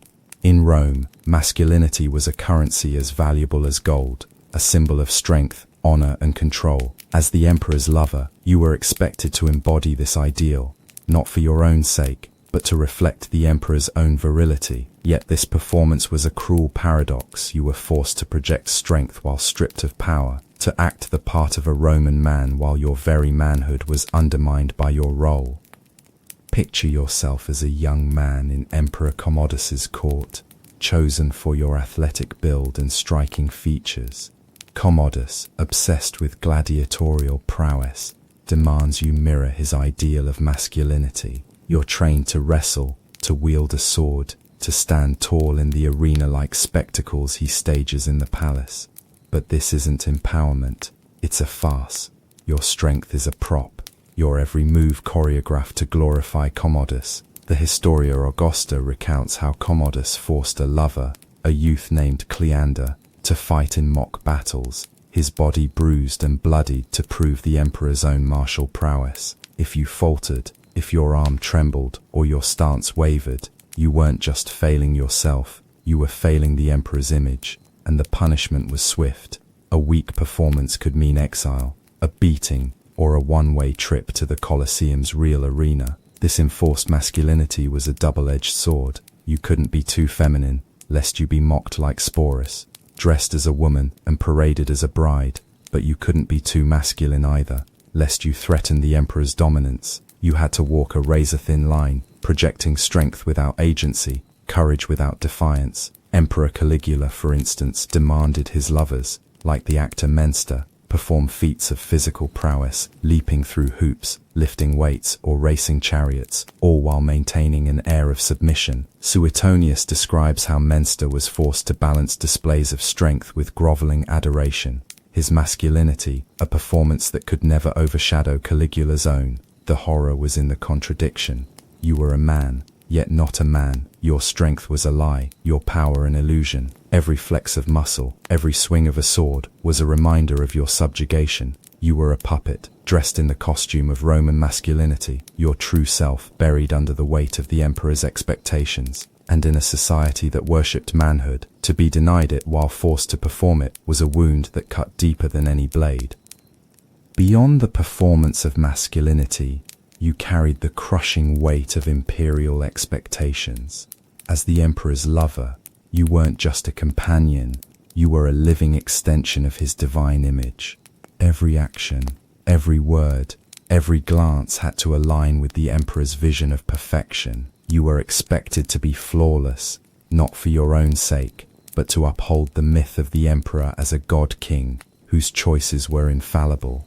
To fail was to tarnish his divine aura, and in Rome, that was a crime punishable by oblivion. Imagine being in Emperor Hadrian's court, not as Antinous but as another youth, perhaps from Greece, chosen for your philosophical mind as much as your beauty. Hadrian, a lover of Greek culture, expects you to recite Homer, debate Stoicism, and charm foreign dignitaries with your wit. But this isn't a scholarly exchange. It's a test. One misquoted line, one faltering argument, and you've embarrassed the emperor before his court. The Historia Augusta hints at a lover who stumbled during a banquet, misattributing a quote to Plato instead of Aristotle. Hadrian's laughter was cold, and the youth was never seen again, his name erased from the palace records. This scrutiny wasn't limited to intellectual feats. You were expected to embody physical perfection, moral virtue, and unwavering loyalty, all while navigating the palace's treacherous politics. Emperor Nero demanded his lovers, like Sporus, appear radiant at all times, their skin flawless, their hair perfectly styled, even after sleepless nights or grueling public appearances. Dio Cassius notes that Nero once banished a lover for appearing pale at a festival, interpreting it as a slight against his own grandeur. You couldn't be tired, couldn't be flawed, couldn't be human. The emperor's divine image depended on your perfection, and any crack in that facade was a betrayal. The horror was in the relentlessness. You lived under a microscope, every moment judged, every imperfection magnified. You weren't allowed to be sick, to age, to grieve. You were a statue in the emperor's gallery, polished to shine but brittle under the pressure. To meet his expectations was to erase yourself, to become a hollow vessel for his glory. And when you inevitably failed, for no one could be perfect forever, the fall was catastrophic, your life discarded like a flawed marble bust. Your daily life as an emperor's lover wasn't just controlled, it was scripted, down to the smallest details. You didn't choose what to wear, what to eat, or how to spend your hours. Your routines were dictated by the emperor's whims, your every moment a reflection of his desires. This loss of agency wasn't just a loss of freedom, it was a theft of your humanity, reducing you to a character in the emperor's story. Picture yourself in Emperor Elagabalus's court, standing in a chamber filled with exotic silks and perfumes. You're Heracles, his favored lover, but your day isn't yours. Elagabalus decides your robes gaudy, gold-threaded garments that mark you as his divine consort. He chooses your meals, often bizarre concoctions to honor his sun god, like peacock tongues or flamingo brains. Your hours are filled with his rituals, his banquets, his sudden demands for poetry or dance. The Historia Augusta describes how Elagabalus's lovers were given schedules, their days planned to the minute, from dawn prayers to midnight revels. To deviate was to disobey, and disobedience was a death sentence. This control extended to the mundane. Emperor Tiberius, in his Capri retreat, dictated his lovers' routines with obsessive precision. Suetonius recounts how his fish were assigned specific times to bathe, to exercise, even to sleep, their bodies tuned to his pleasure. You couldn't choose a simple walk in the garden, or a moment of solitude. Every action was choreographed, your life a performance with no intermission. Even your thoughts were constrained. To daydream, to linger on your own desires, was to risk distraction, and distraction was a failure. The horror was in the suffocation. Your life was a script, written by a man who saw you as a prop. You couldn't savor a meal, choose a tunic, or rest when your body demanded it. Your routines were a cage, as binding as the palace walls, and within them, you were less than human, a marionette dancing to the emperor's tune. As an emperor's lover, your loyalty wasn't just owed to him, it was demanded by his allies, a web of obligations that trapped you in a network of power you couldn't escape. The emperor's advisors, generals, and senators saw you as a tool, a way to secure their own influence. You were forced to align with them, to smile at their jests, to support their schemes, even when they clashed with your own survival. To refuse was to make enemies of men who could destroy you with a whisper. Imagine being a lover of Emperor Domitian, a youth like Erinus caught in the orbit of his paranoid court. Domitian's advisors, men like the Praetorian prefect Cornelius Fuscus, demand your loyalty, expecting you to spy on rivals or praise their policies to the emperor. Refuse, and they'll whisper that you're disloyal, planting seeds of doubt in Domitian's mind. Agree, and you're entangled in their plots, your name tied to their failures. The Historia Augusta hints at a lover who was forced to vouch for a senator's loyalty, only to be executed when the senator was exposed as a traitor. You were a pawn in their games, your loyalty a currency they spent without care. This forced allegiance wasn't just political, it was personal. You had to feign friendship with men you despised, men who saw you as a means to an end. Nero's advisors, like Tigellinus, used Sporus to curry favor, demanding his presence at their banquets, his laughter at their crude jokes. Dio Cassius notes how Sporus was forced to toast Tigellinus's health, knowing a single misstep could mark him as an enemy. You were trapped, your loyalty a chain that bound you to men who cared nothing for your life. The horror was in the entrapment. You couldn't choose your allies, couldn't trust them, couldn't escape their demands. You were a tool for the emperor's court, your loyalty a weapon they wielded against each other, and you paid the price for their ambition. In Rome, loyalty was a trap, and you were always caught. Your personal relationships, beyond family or peers, were another casualty of your role. As an emperor's lover, you couldn't form genuine connections, not with friends, not with lovers outside the palace, not even with yourself. The emperor's jealousy, the court's scrutiny, and the constant threat of betrayal meant every relationship was manipulated, twisted to serve the emperor's needs or the court's schemes. Picture yourself in Emperor Nero's court, a youth who once loved a poet in the Subura's taverns. That love is a memory now, forbidden by Nero's possessive gaze. Try to meet your poet, and spies will report it, whispering of infidelity. Even innocent friendships were suspect. Suetonius tells of a lover of Nero, unnamed, who was exiled for sharing a meal with a childhood friend. The act seen as a betrayal of Nero's exclusive claim. Your heart was not your own. It belonged to the emperor, and any affection you gave elsewhere was a theft. This manipulation extended to the emperor's own relationships. You were often forced to play mediator, soothing tensions between the emperor and his wife, his mother, or his advisors.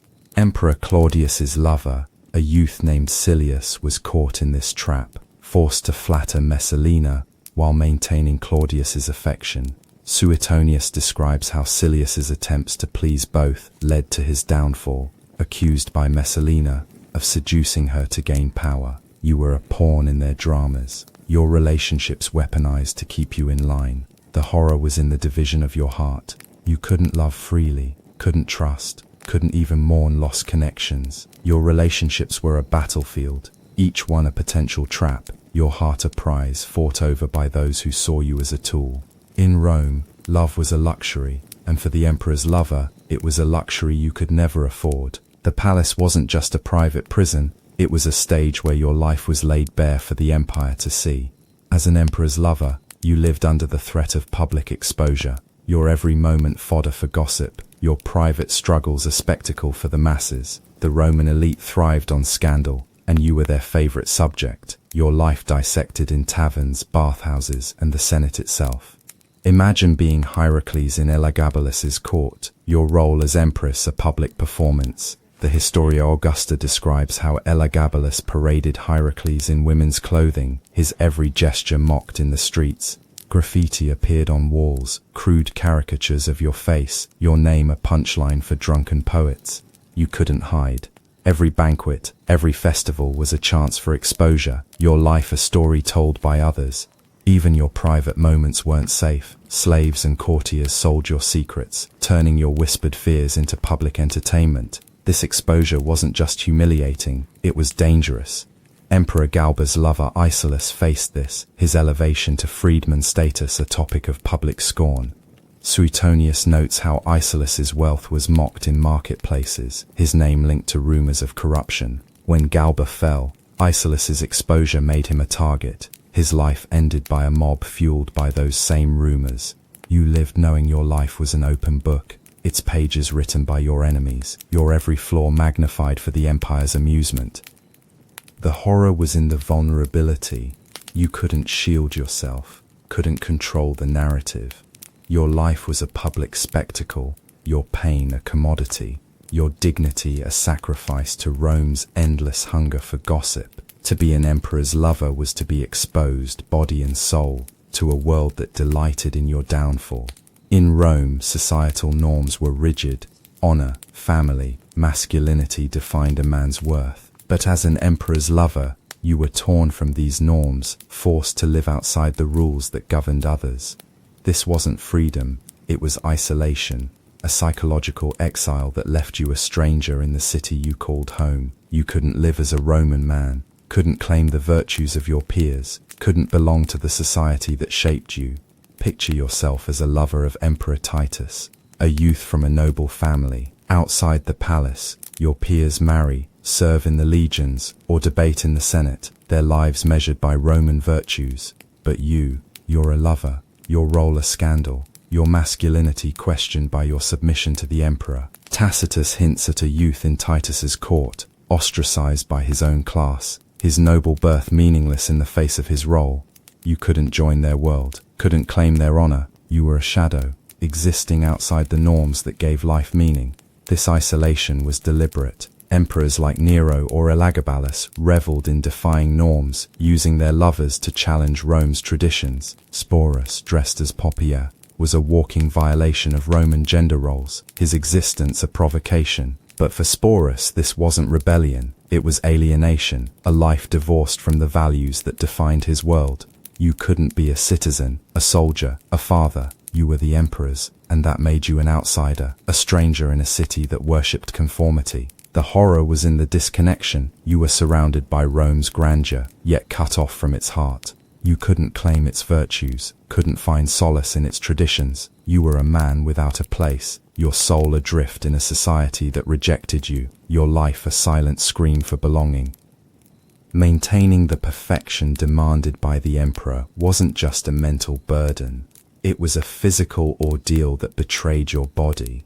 Your beauty, your strength, your grace were your currency, but preserving them in a world without modern medicine was a grueling task. You were expected to remain flawless, your body a temple to the emperor's desires, but the strain of that perfection was a slow poison, eroding you from within.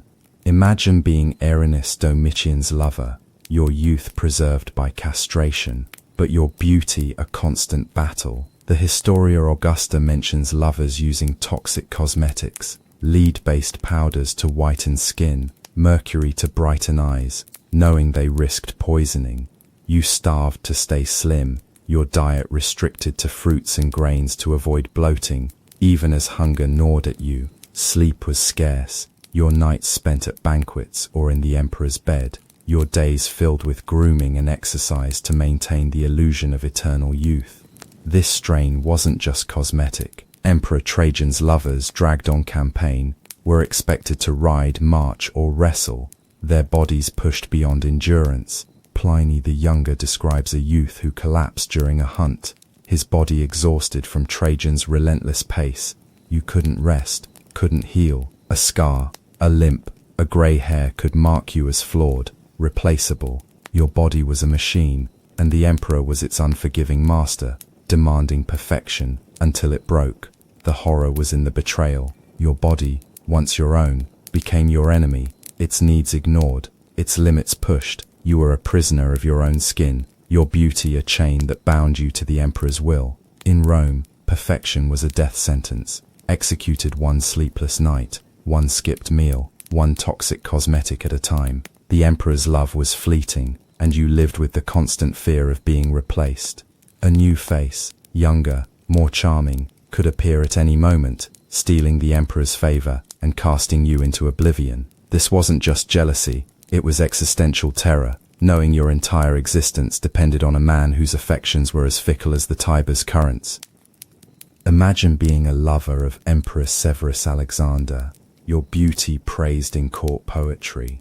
But a new youth arrives, fresh from the provinces, his eyes brighter, his smile more captivating. The Historia Augusta recounts how Alexander's lovers lived in dread of new arrivals, each banquet a showcase for potential rivals. You watched the emperor's gaze, noting every linger, every smile directed elsewhere. To lose his favor was to lose your place, your safety, your life. This fear wasn't abstract. Emperor Caligula was notorious for his rapid turnover of lovers, Suetonius describing how he'd elevate a youth one week, only to discard him the next for a new favorite. The discarded were lucky to be exiled. Many faced execution or accidents to clear the stage for their successors. You lived with a shadow over your shoulder, knowing that your replacement was already waiting, their beauty a threat, their youth a blade aimed at your heart. The horror was in the inevitability. No matter how perfect you were, how devoted, how charming, time was your enemy. A new face would come, and the emperor's love would shift. You were a candle, burning bright but doomed to flicker out. Your life defined by the fear of the moment when the emperor's eyes turned away. Even if you survived the emperor's favor, your legacy wasn't yours. Your story, your name, your very existence were commodified, sold to poets, historians, and sculptors to serve the empire's narrative. You weren't a person with a legacy, you were a product, your life packaged to glorify or vilify the emperor, your truth irrelevant. Antinous' deification is the ultimate example. His statues, coins, and temples were a commodity, sold to the empire's masses as proof of Hadrian's divine love. But lesser lovers faced this too. The Historia Augusta mentions a lover of Emperor Caracalla, whose image was carved into a frieze celebrating the emperor's victories. The youth had no say, no control over how his face was used. His life reduced to a decoration for Caracalla's glory. When Caracalla fell, the frieze was defaced, the youth's legacy erased with it. This commodification wasn't just posthumous. Living lovers were used to sell the emperor's image, your beauty on a coin, your devotion in a poem, all crafted to enhance his myth. You were a brand, your legacy a product traded in the empire's marketplace, your truth buried under layers of imperial propaganda. The horror was in the theft, not just of your life, but of your story, sold to a world that cared nothing for who you were. Finally, let's face the darkest horror of all, the inescapable shadow of the emperor's mortality. As his lover, your life was tied to his, your fate bound to his survival. An emperor's death wasn't just a loss, it was a catastrophe, a moment when your world collapsed. His successors, his enemies, even his allies saw you as a relic, a reminder of a reign they wanted to erase. Your life hung on the thread of his, and in Rome, that thread was always fraying. Imagine being Sporus after Nero's death in 68 CE. Nero's suicide left Sporus adrift, passed to Otho, then Vitellius, each new emperor using him to claim continuity or mock his predecessor. Dio Cassius describes how Sporus's life became a series of humiliations, his existence tied to Nero's fading legacy. When Vitellius planned to stage his public degradation, Sporus chose suicide, his death a final escape from a life defined by another man's mortality. Even stable emperors like Hadrian cast this shadow. Antonius died before Hadrian, but other lovers lived in dread of his passing. Hadrian's health was fragile, his campaigns and travels wearing him down. The Historia Augusta hints at lovers who prepared for his death, knowing a new emperor, Antonius Pius, might see them as threats or embarrassments. You lived with a ticking clock, the emperor's heartbeat your only shield, and when it stopped, your world ended. The horror was in the powerlessness. You couldn't outrun the emperor's mortality, couldn't secure your place in a new reign. You were a shadow, existing only as long as his light burned. In Rome, an emperor's death was a reckoning, and his lovers were the first to face the axe. As we draw this grim tapestry to a close, let's stand one last time in the marble halls of Rome, where the air is thick with incense and fear.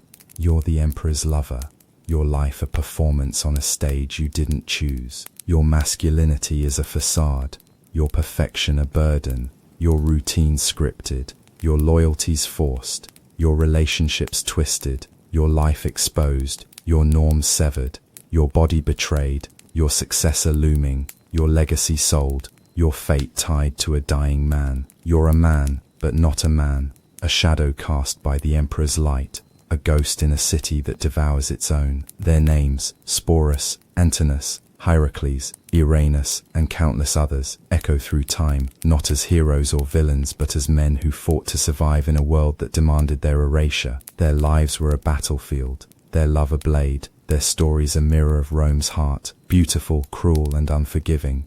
They were the emperor's lovers, and their horror was not just in the pain they endured, but in the humanity they clung to, even as the empire tried to strip it away. So let's carry their truth with us, not as marble statues or golden coins, but as human souls, fragile and fierce, caught in the jaws of an empire. They remind us that even in the darkest corners of power, there is a spark of defiance, a whisper of resistance, a life that refuses to be fully forgotten. Their story is Rome's shadow, and in that shadow we see the cost of glory, not in legions or temples, but in the hearts of those who loved, suffered, and vanished.